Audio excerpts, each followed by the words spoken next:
Hi, so as you can see, there is some simulation that I have already worked on and it can be seen on the screen. So I'll go step by step just to show you that what I have done and how these things have simulated. So basically I will break the connection from here. So I'll break the connection. So this part is the saturated stream, that how we develop the saturated stream. So first I will go to the raw gas tie-in.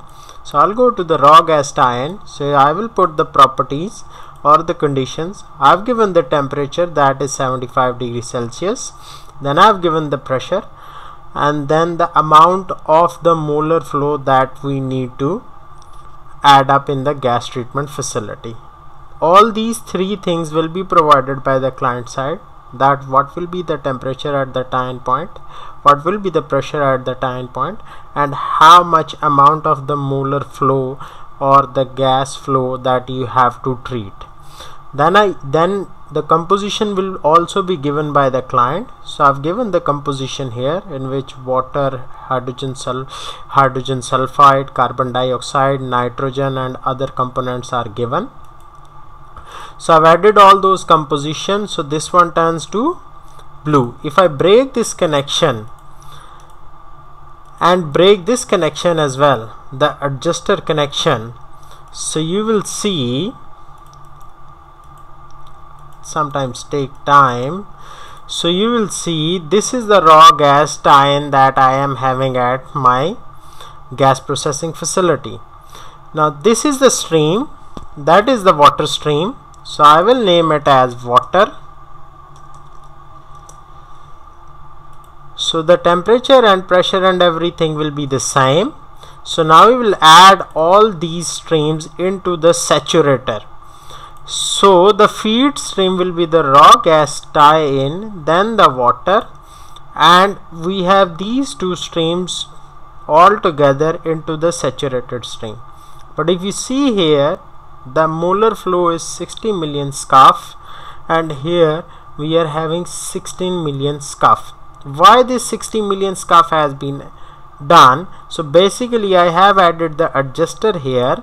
If you go to the adjuster, so the adjusted variable will be this one. So you have to adjust this variable, that how much gas you will be required to have the total amount to be 60 million scuff even after the saturation.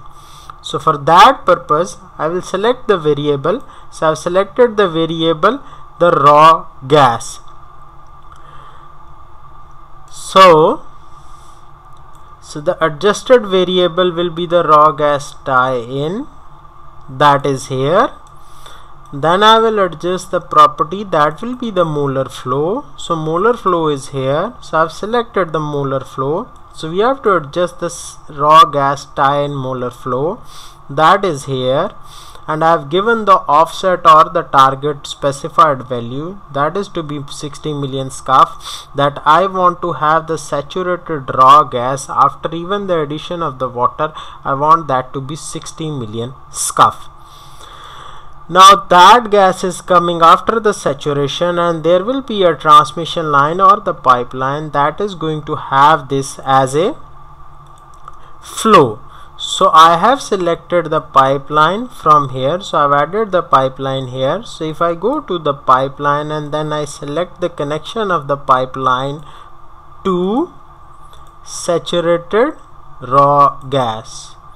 So once you get it to the saturated raw gas, so you have seen that the pipe has been simulated, but I have given the parameters in the piping. So first you have to select the Beggs and Brill method, that will calculate the pressure drop. Then you have to go into the rating and you will press append segment. So you will press append segment.